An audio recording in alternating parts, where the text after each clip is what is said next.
cielo, la tierra y desde luego el cambio. El cambio lleva con nosotros desde el mismo Big Bang. El Big Bang es la mayor expresión de cambio que ha habido en la humanidad y que sigue hasta hoy. Tanto tiempo lleva el cambio entre nosotros que nuestro organismo se ha acostumbrado a él. Se ha acostumbrado a él hasta tal punto que nos cuesta muchísimo percibir el cambio. Quizás vosotros estéis diciendo, pues a mí no me cuesta. Me gustaría que empezáramos con un pequeño experimento con todos vosotros para ver si realmente todos somos capaces de percibir el cambio o no. Entonces, voy a poner una fotografía y me gustaría que vierais si sois capaces en los 10 segundos que vamos a ponerla de percibir los cambios que ha habido en ella.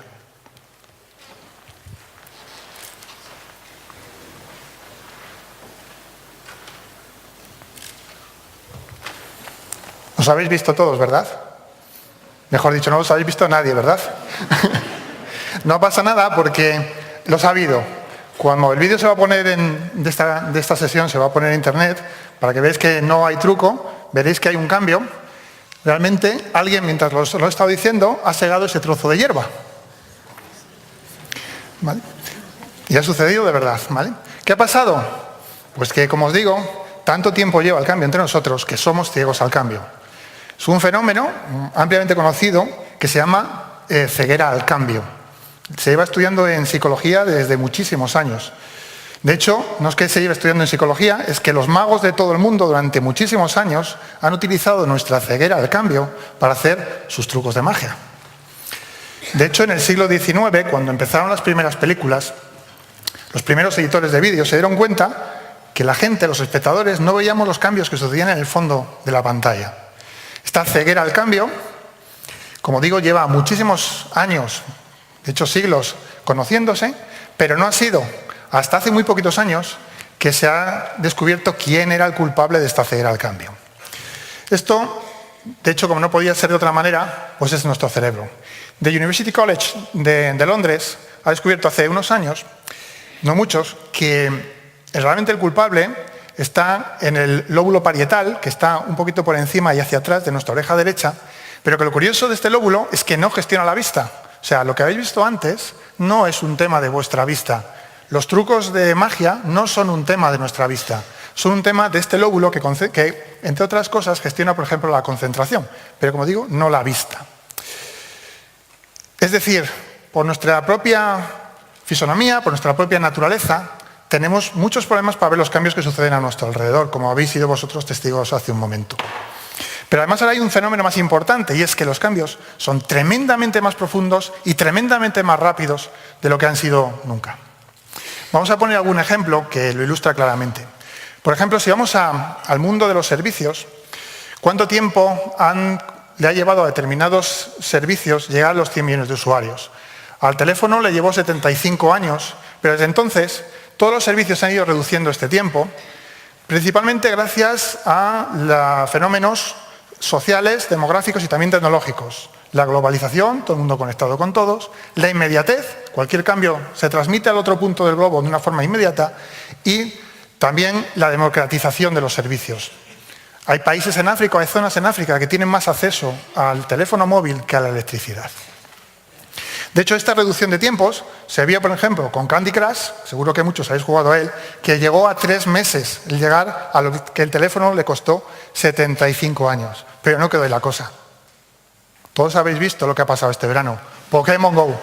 25 días le costó llegar a esos 100 millones de usuarios, de suscriptores, ¿vale? Pero no solo es un tema que sucede en los servicios, sucede en las empresas. Si miramos el tiempo de vida, por ejemplo, de las empresas, y cogemos las 500 empresas mayores y más exitosas del mundo, que es el ranking, o de Estados Unidos en este caso, que es el ranking Fortune 500, veremos que este dinamismo no solamente ha pasado o pasa en las pequeñas y grandes empresas, sino también en las grandes. De este ranking Fortune 500, si lo cogemos, las empresas que estaban en este ranking en 1955 y las vemos hoy, 9 de cada 10 han desaparecido. Es decir, solo 1 de cada 10 ha sobrevivido. Si vemos la esperanza media de las empresas, vemos que en los años 60 era de 60 años y que no ha parado de disminuir. No ha parado de disminuir hasta nuestros días. De hecho, se espera que en la próxima década esta esperanza de vida baje por debajo de los 20 años, está entre los 15 y los 20 años. De hecho, se espera que el 75% de las grandes empresas de hoy no estén dentro de 10 años. Pero diréis, bueno, esto es un tema de servicios, es un tema de empresas, a mí no me afecta, nos afecta a todos.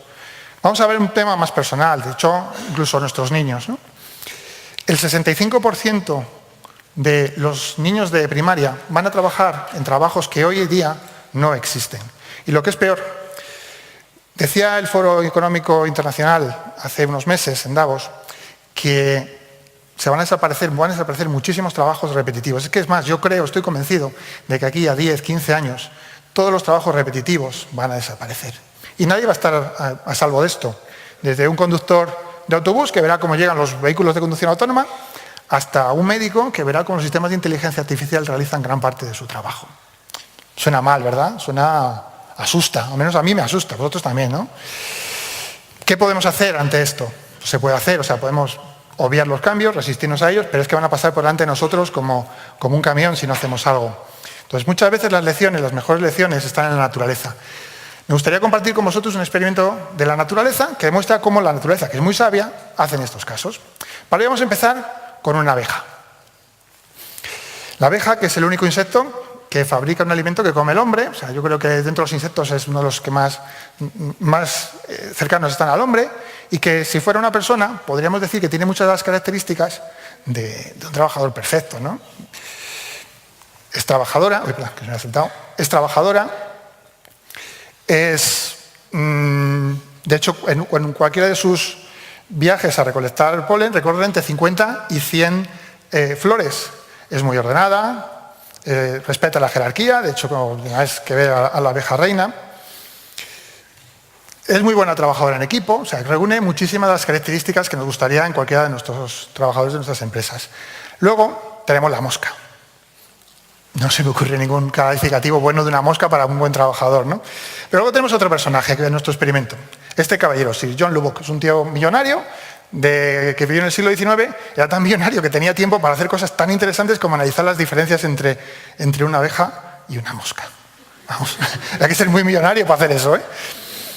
Pues bueno, este caballero se hizo un experimento que publicó en ese libro que veis ahí, en su tiempo libre, que lo que hacía era cogía una botella, la vaciaba y metía en ella 6 moscas y 6 abejas.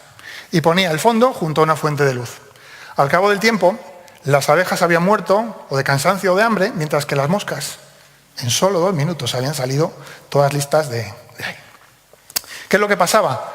Pues lo que perdía la abeja, una gran trabajadora, como hemos visto, es que constantemente chocaba contra el fondo de la botella porque veía ahí la luz. Y lo que le había enseñado la naturaleza a lo largo de toda su historia es que la salida está donde está la luz.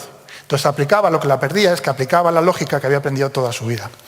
La mosca chocó contra la pared, pero en lugar de bloquearse ante ese medio nuevo que era el vidrio, buscó salidas y salió de la botella. Es decir, la lección de la mosca, pues básicamente que ante tiempos de cambio, en tiempos de incertidumbre, en tiempos adversos, no podemos aplicar las mismas soluciones, sino que tenemos que cambiar también la forma en que abordamos las soluciones. Y os voy a contar un ejemplo de alguien que ha vivido esta solución o esta lección de la mosca, que he sido yo, por ejemplo, dentro de mi compañía. Nosotros, multinacional, americana, situaros hace 6 años, facturábamos 120 billones, con B, billones americanos. Nos iba bien, seguíamos generando margen, pero estábamos metidos dentro de una botella, la botella donde estaba todo nuestro sector, que estaba inmersa en todos los cambios tecnológicos, toda esta vorágine que se ha ido viendo en estos años, ¿no? ¿Qué decían? Pues muchos de los analistas decían, pues tenéis que aplicar las soluciones que habéis aplicado siempre, crecer, comprar otra compañía. De hecho, hubo rumores que íbamos a comprar otra compañía, ser más grandes. Pero nosotros ¿qué dijimos? Dijimos, no, esto no, las soluciones de siempre ya no nos valen. Y salimos de la botella utilizando otra solución, que fue separar la compañía en 2. De hecho, es probablemente la mayor separación de 2 empresas que ha habido en la historia de la humanidad, ¿no? ¿Qué nos ha permitido eso? Pues en lugar de ser grandes, nos ha permitido poner foco, tener agilidad y reinventarnos y reinventar nuestro principal activo, que es la innovación. Creamos, de hecho, un producto que saldrá el próximo año, que es una impresora en 3D que cambia radicalmente el paradigma de las impresoras en 3D que había hasta ahora, muy dedicadas al prototipaje. Estas están dedicadas a la fabricación en masa. ¿Qué te permite fabricar en masa con una impresora? Pues que en lugar de tener los polos de fabricación donde hoy están, que son los sitios donde la mano de obra es más barata, al final el coste va a ser el mismo porque es una impresora y el material puedes fabricar en cualquier sitio. Cuando puedes fabricar en cualquier sitio, ya no tienes que desplazar la materia o el producto desde Asia hasta aquí. Lo que puedes transportar es el diseño digital de ese producto. ¿Qué implica eso? Pues imaginaros ahorros de combustible, te puede permitir el tener el producto mucho más rápido y va a implicar cambios. Imaginaros los cambios que va a haber en la política de aranceles, de la importación y la exportación. Ya no mueves un producto, mueves un diseño digital, ¿no? Bueno, ya para cerrar, me gustaría acabar con una conclusión, a modo de resumen, que básicamente es que aunque te funcione, aunque te esté funcionando, nada te garantiza que va a seguir funcionándote. Rómpelo. No te importe romperlo. No te importe asumir riesgos. Muchas veces tenemos muchísimo miedo de equivocarnos y muchas veces el mayor error es no hacer nada. Muchas veces afrontamos con miedo esa equivocación y tenemos que pensar, no me equivoco, aprendo. Observar. Tenemos que observar todo lo que pasa a nuestro alrededor, los cambios que hay en nuestro trabajo, en el ocio, en nuestras relaciones, en todo, porque es la forma que podremos salir lo antes posible de la botella cuando estemos en ella. Desde luego pensar que nada es imposible. Imposible es solo una opinión. Decía alguien que imposible es una palabra grande utilizada por gente pequeña que prefiere el camino fácil de la vida, vivir el mundo como se lo han dado, en lugar de explorar todas las posibilidades que tenemos como personas, que son muchas. Pensar diferente, pensar fuera de nuestra zona de confort, porque es la forma que encontraremos la salida de la botella cuando lo necesitemos. Y de luego tenemos que recuperar la cultura del esfuerzo. Es muy importante recuperar la cultura del esfuerzo y otras culturas como el esfuerzo, la honestidad con nosotros y con nuestro entorno. En definitiva, aunque algo te esté funcionando, no tengas miedo a romperlo. Rompe con lo establecido. No te garantiza que siga funcionando si no lo rompes. Aunque te esté funcionando, rómpelo. Aunque te esté funcionando, reinvéntalo. Muchas gracias.